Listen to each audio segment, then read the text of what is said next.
And good afternoon, everybody. Hi, I'm Walter, and I'm the Dutch Mentor, and welcome back to our second session of our COO best practices and roundtable discussion around topics that are relevant for both the current COO, but certainly as I aim for those who are aspiring to become chief operating officers in healthcare. So we are going to be covering topics as we did last week around healthcare efficiencies, and today's topic is going to be very specifically around the revenue cycle management best practices, but most important to raise awareness of the revenue cycle value stream itself. As I've had recent discussions with some of the emerging leaders, again, revenue cycle is somewhat hidden in the background. It is often coordinated and led by our finance teams who are no longer on site, or they're out of sight, out of mind. And as many people will tell you, that there are some severe issues with cash flow in most healthcare institutions. So it makes it even more important that we are getting that we do everything right along the value stream itself. So we're going to be exploring that over the next 45 minutes. If you have any comments, by all means, post them here, or you can email me afterwards. You can always find me at thedutchmentor.com or email me at info@thedutchmentor.com. I'd be happy to follow up. As you know, I teach our advancement classes for the American College of Healthcare Executives. And again, this is one of the favorite topics of finance that come up with lots of open-ended questions where people scratching their head and saying, what is all this about? What are all these ratios? Do I need to know all of this? And interesting enough, as a healthcare administrator, as you go up, as I expressed last week, is that P&L management is not one of our strengths. Too often, people have very little exposure to the P or the L of the P&L. And that's a shame, right? In order to be able to manage our processes well and lead our people, we need to really have a deep understanding of what things cost and how we generate revenue and all of the nuances in between along the value stream on how we can best manage this to get the better outcomes. So often you go to maybe monthly or quarterly meetings where finance will report on the outcomes, not on the drivers, but on the outcomes. And too often we're not meeting our gold standard, our performance metrics that we set out for the particular year. So I'm hoping that today you can take some things away. I'm going to do 3 case presentations on 3 different topics. Again, all of the things we try to accomplish is on the end of the day that you have tangible takeaways. So if you sit through this 45-minute session now or into the future, you can find it on my YouTube channel, and will supposedly live forever on the LinkedIn as well. Is that take your time, listen to it a few times, and make sure you take action. We can learn lots of things, but if we don't take actions, much that we learn today will be forgotten by Monday morning. And that's where we as leaders need to make a difference and a change. So with that said, let's get the ball rolling. Let's start by the simple definition of revenue cycle management. It is truly the end-to-end process of managing the financial aspects of patient care from registration to final payment. A little secret, many of our denials end up coming from the front line, where we did not get the right information, the right spelling, the right addresses, the right insurance information, the approvals, in order to be able to bill and collect for the work that we have performed, for the care that we have provided. So at the end of the day, healthcare is a business, and there's a large payroll, right? 65% of our P&L is salary, wages, and benefits. Well, we are required to collect money. And if we have a 10, 20, 30, 40% denial rate, or 60, 100 days of a revenue cycle, that all can become inhibitors to providing excellence in care, or staying on the leading edge of healthcare by acquiring new equipment and making capital investments or building new programs. So it's exceptionally important to be able to be fully aware of the revenue cycle. And as a chief operating officer, don't leave this just up to your colleagues in finance. You need to be aware of this, and you need to work this. You need to visualize these metrics on a day-to-day, week-to-week basis. Because if it is not important to you, trust me, it will not be important to them. And that's really where leadership needs to come in, from vision, and to making sure that we can operationalize these things and measure them. So what is it? What are the key phases, right? Where do we see revenue cycle most? Well, really, we can see it up front, the patient access. But patient access doesn't say patient finance, as one and two are really the same, right? Wherever you have patient access, either to a call center or in person in your ambulatory care, or even on the inpatient side, wherever registration, insurance verification, and prior authorizations are being completed, it is the vital first step to recovering, uh, the expenses and hopefully at a little bit of a margin, right? The charge capture, accurate coding and charge entry for the service that are being provided. How many CPT codes are missing? Missed opportunity for revenue. How many ICD-10 codes were inaccurate and not fully descriptive? Claim processing, right? Submission of a clean claim to the payers. And there's a big difference. 10 years ago, we had to mail them. Today, most of this is done electronically, but it's still not necessarily scrubbed unless, the future AI is being utilized to make sure that before the bill leaves, that it is accurate, right? It is more likely to receive payment. The payment posting, the allocation of the payments to the appropriate patient accounts. Well, that also means to the right department. So we can generate P&L, so we can truly see if a department or a service that's being provided is profitable. And if it is not, is it a necessity? Is it regulatory required? Right? So really deeply understanding how things work. Denial management. And this is the first start of rework, right? If you get a denial that something went wrong, it's something we have to do again.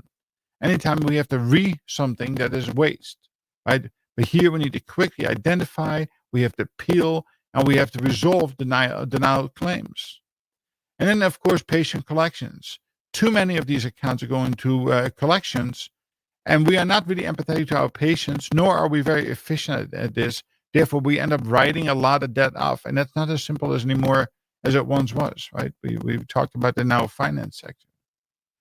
So what are the common challenges in RCM? Well, it is about claim denials and delays, right? That is the biggest hiccup. We see this, and it's extremely time-consuming to be able to correct this. And again, this is complete and total rework. We're going to use one of our case samples on this particular topic. An inefficient billing process. Yes, we now have an EHR, or an electronic health record, although they're still not talking across all of the health records the same language. People are trying to find ways to overcome that. But it also leads to inefficient billing processes, right? Or not having a connection to the payer. Patient dissatisfaction with billing. Well, listen, you can give the best of care on the front end, but if they have a horrible experience at the back end, do you think they're going to come back to you for the next surgery, for the next medical procedure?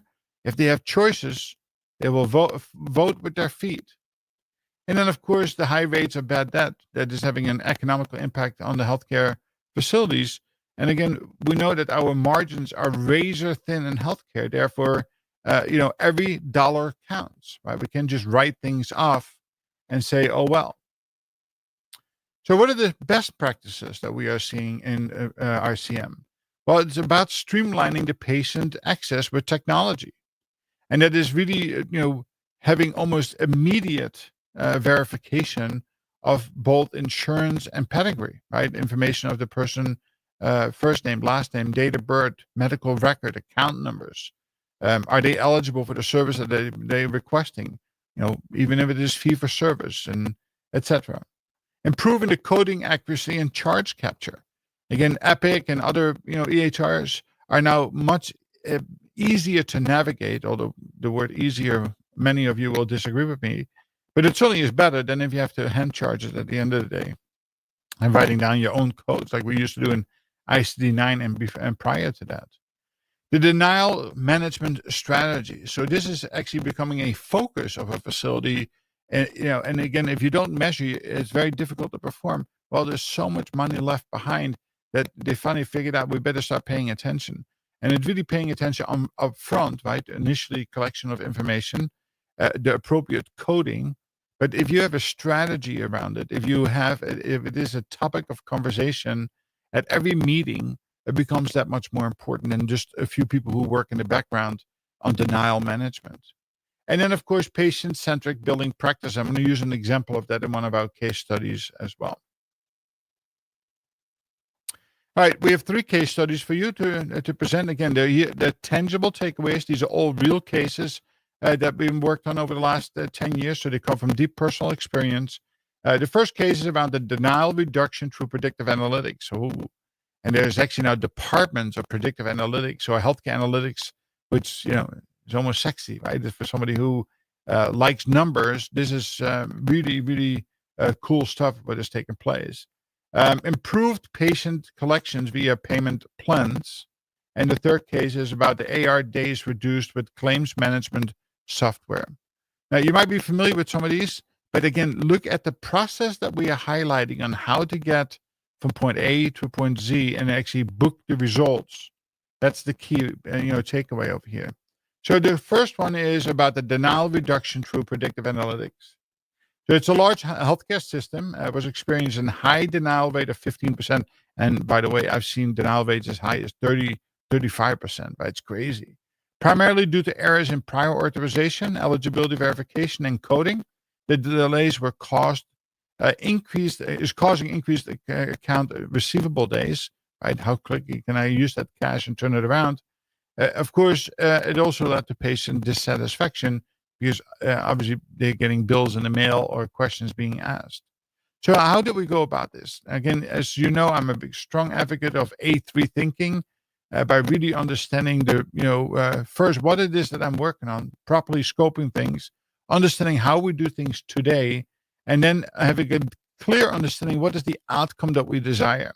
That needs to be smart, specific, measurable, attainable, realistic, and timely.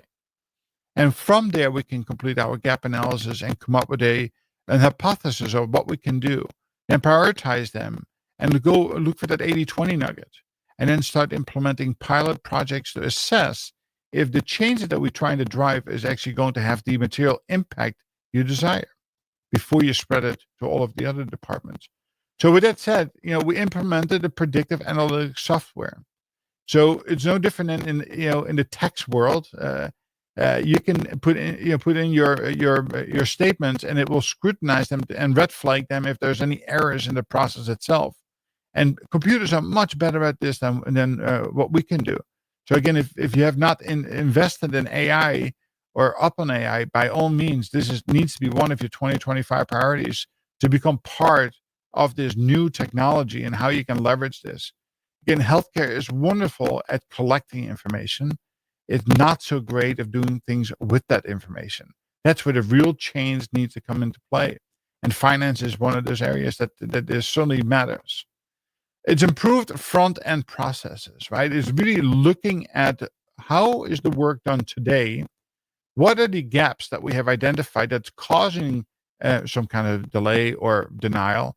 And how can we rebuild processes and what we call standard work flows across the value stream, across the front line, in order to make sure that not only are we collecting the right information, but we are verifying that we have the right information. So it never gets to a denial, right? So we need to see the red flags in a proactive way, not in a reactive way. Reactive is always more time consuming, always more costly. And it often starts by having the right software in place to help us, and then making sure that all of the staff receive the right training. Now, let me tell you something. It is not good enough to go to the front line and say, come together over lunch and this is what we are doing wrong. Now correct this behavior. It's not going to happen. Right? To change people's behavior takes 90 to 120 days. We have to carefully measure and track all of the things that we're doing and provide the support, the recognition, the rewarding, the development of people in order to create these new habits and behaviors. And that is done through the feedback loop, right? Once we do something on a pilot, we want to go back and revisit it to make sure that what we are seeking is actually what is working. The good news is that once we put it in play, we saw an almost immediate reduction and then sustained, right? Even though it can have an immediate impact, it doesn't mean nothing unless it's sustained for at least 6 months, from 15 to 10%.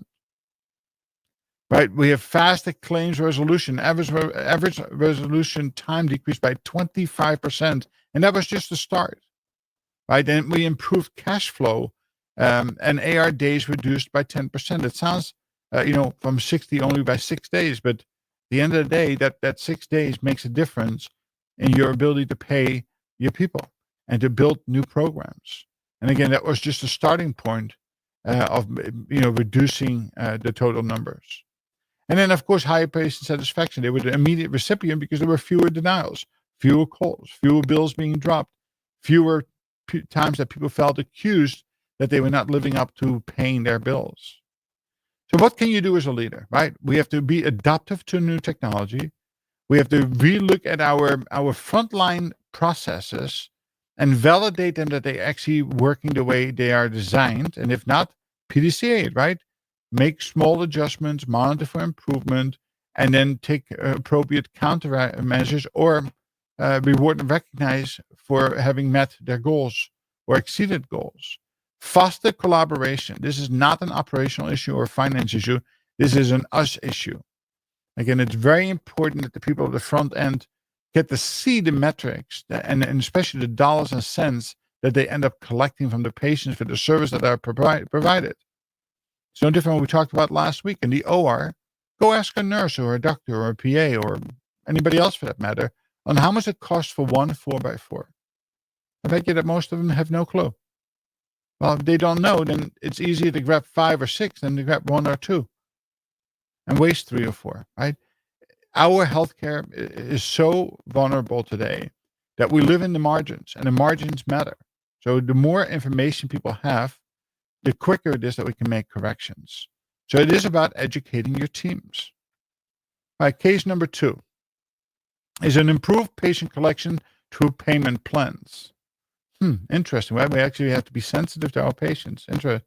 So this is a mid-sized healthcare facility that practiced with struggling with high patient balance accounts, with over 35% of the patients' payments going into a bad debt on an annual basis. Right, that is a lot of money, and it's not like the old days you can just write these things off. Patients found that the billing process was confusing and the lack of options for manageable payment plans, resulting in dissatisfaction and lost revenue. I can tell you, as an experienced healthcare executive and understand the finance deeply, when I work with companies after my own medical care, I get frustrated. So imagine we as healthcare leaders, we get frustrated. Just think about the novice person, right? It's better off just ignore it, all these bills coming in, than try to do something about it because it always feels like a dead end. So here again, we started to think about it from a different perspective. How can we look at this age-old problem of people not being able to pay the bills, either they cannot or will not pay the bills, and see how we can make an improvement on the total amount collected. So again, it required us to, not be on the traditional path, but be creative, right? So by introducing a tiered payment option, and then it allowed patients to pay the balances over a longer period of time, interest-free. Listen, $5 collected on a bill is better than collecting nothing over a lifetime, right? And we have to be flexible with that in order to be able to have a great impression. Remember that impression on your patient, they will come back to you. Again, payment is important. Enhancing the billing communication, simplifying the systems through redesign, right? QR codes came in very handy so people can actually scan it, open up their bill, and be able to make small payments. And we do that on a regular basis with reminders.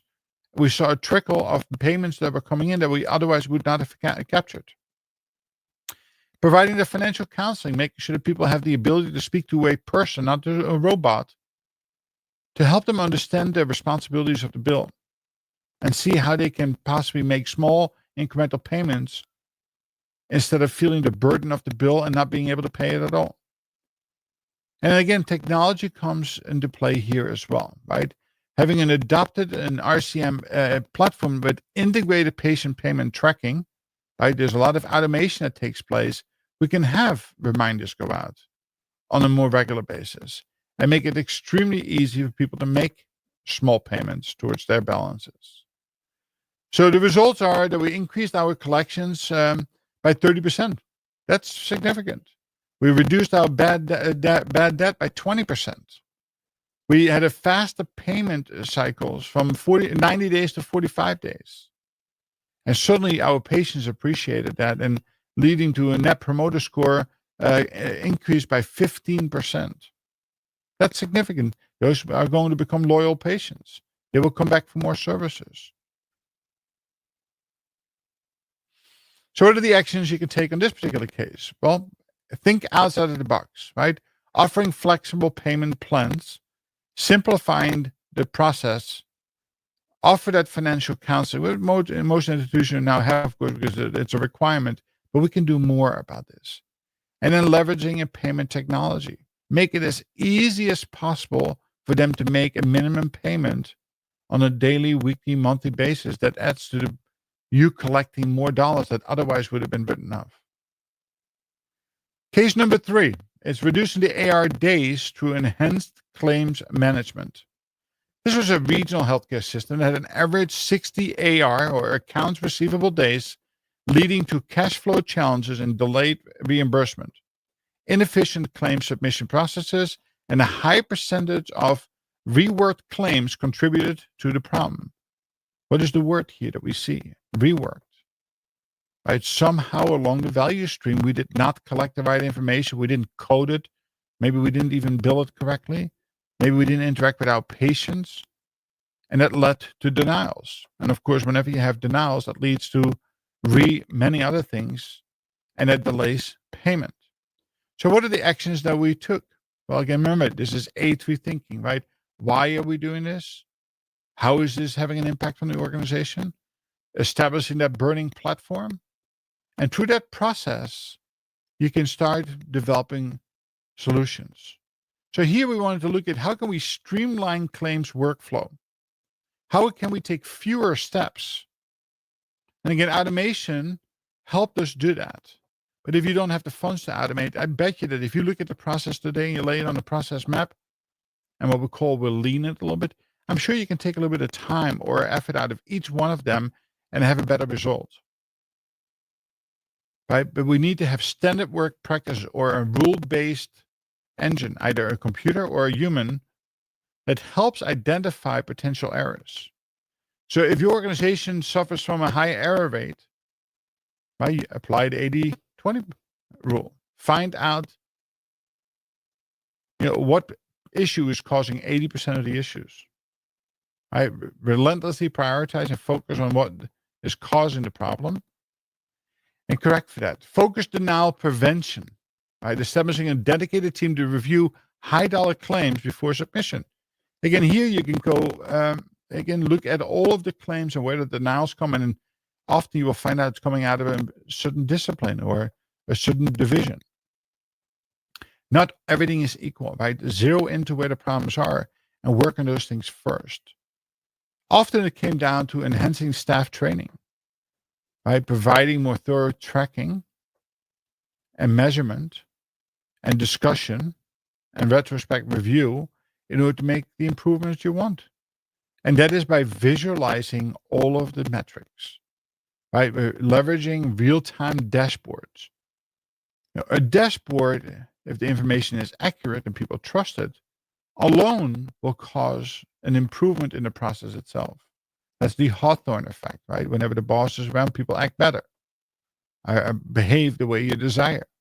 Problem is when the boss goes away after a day, an hour or two, people tend to go right back to what they used to do, right? That is part of human behavior. And that's a cycle that we want to break. So the results here in AR days dropped from 60 to 45 days within 6 months. That is very significant. Improved cash flow, faster claims resolution cycle led to a 20% improvement in the monthly cash flow. Right? And higher clean claim rate, and right there is the hidden word, right? Clean means no rework, increased from 80 to 95%. Just think about all the money that has been saved in time and effort that could be focused on other areas, right? That's that hidden opportunity cost. And then the better staff efficiency, the staff spent 30% less time resolving claims, focusing on higher priority tasks ahead. Or you go to the next level down on the Pareto chart and see where there's opportunity. And trust me, in inventory management, financial management, there's never a shortage of opportunities where you can make a material impact. So what are the actions for leaders? Well, again, think about automating claim submission, right? Something that can flag and reduce the errors that are being made to rule-based engines. Really, what I always say, the most important part of it is to monitor key metrics, not just the outcome metric. Look at the driver metric. Invest in training, not one time, but on a continuous basis, in order for your team members to be up to date and to understand the importance of standardized work. And in worst case scenario, if you really have a big problem, to establish a denials team, those people who have pure focused on resolving those denials in the most expedient manner. So if you get a denial, turn it back around within days, not weeks or months. And too often, nobody is in charge of it. And it is an afterthought, and our denial rate claims is extravagant. Right? It's free money sitting on the shelf. All right, so what are the key metrics in RCM that you should be looking for? And it should be on your daily management board. Days in AR, the clean claim rate, and denial rate and resolution time, net collection rate, and the patient satisfaction scores. Right? If we measure these outcomes and we share it with our teams, right, at least the middle to high performer will take this to heart and they will perform at the next level up. Of course, it's even better if you start understanding the drivers to them. And you work with great focus in order to be able to get these drivers to move in the right direction and sustain them over a period of time. So what are some of these emerging technologies that we mentioned in our presentation today? Well, AI, right, and predictive analytics. There are more and more organizations now spending money on hiring people who are professionals in predictive analytics. There's actually degrees in college, a master's degree level, a PhD level. But AI can do a lot of this work for us, but somebody has to do it. Right, real-time eligibility verification is key. Now, I think that most organizations have caught up on that. But again, how well are we doing it? What are the results from this real-time eligibility? Just because we have that doesn't mean that we're getting paid on time. Right? If you consistently have a 20% denial rate or a 10% denial rate, any denial rate is rework and is a waste. Right? We can do better. And then, of course, having a patient-centered and friendly billing and payment system. No longer robots, but talk to people. Setting up a more friendly-based partial payment system is tremendously helpful in that sense. All right, what is the leadership role in RCM? Right, it is your role to align the goals with the strategic objectives. And usually in September, October, November of each year, we have a financial planning cycle for the next fiscal year. Right? Does your RCM team have a seat at the table? Are your frontline administrators and healthcare providers part of the discussion of RCM, or is it just an afterthought? Or do they just get complaints? We need to do better. We need to do better. Right? Encourage collaboration across all of the departments. Just like I'm very serious about making sure that every single service line has an embedded HR business partner, a finance business partner, right? There's having an RCM business partner there too is critically important to making sure that we can get things done in a very quick, succinct way, which leads to better outcomes, and preferably no rework at all. The magic is measurement. The magic is continuous improvement. This cannot become a reactive game. When you see things that are going wrong, we react, we respond, we correct, and then we walk away from it. Right? There's nothing else. We're putting band-aids on problems that are real and impactful on how we can deliver care. Listen, if we don't have money, if the bottom line is negative, and there's nobody there to close that gap, and you can only borrow so many times to close the gap, something is going to happen. Right? And it doesn't take a rocket scientist today to look in our environment in New York or across the country that there are many hospitals are in deep problem, right? Because they have big losers on their P&L, and they're not taking the right steps to mitigate that until their hands are forced. All right, so that concludes the series for today, and it looks like right on the nose at 30 minutes. We have any questions that may be posted. I will, and that's usually done online because I can't see it on my screen over here. I'll respond to them on a one-to-one basis in LinkedIn or on YouTube or on Facebook page. Again, you can find me at thedutchmentor.com. If you'd like to build, set up a strategy call to talk about your role or your organization and how you can drive improvement in any of these areas. There's nothing more than I love is working with small teams, 3 to 5 people, leaders and frontline. I work on developing the people while really helping you identify which are the key metrics to improve using A3 thinking, and work with the teams over a span of a year and have yet to meet a team that has not met or exceeded their goal at the end of the year. But again, they all, we owe it to them to give them the support necessary in order to be highly effective. And the way to do that is to support the team member in their development, in their growth, in their professional journey, as well as having it performance-based. All right, folks, have a wonderful day. Next week's topic is going to be healthcare technology integration. So it fits right into here. But now we're looking at the full spectrum of the full value stream of healthcare itself. So we will examine how emerging technologies like AI, EHR system, telemedicine can be integrated and streamline our operations and enhance our patient care. With that said, have a wonderful day. Have a great weekend. Make sure you rebalance yourself mentally, spiritually, physically, financially, relationship-wise, so you too can come back to work Monday morning with a big smile on your face, with lots of energy, and look at some of these case studies and take action. Right? It is, if you don't take action, you can't expect any results. Have a good day, and I look forward to your comments, and we'll talk again next week. Take care.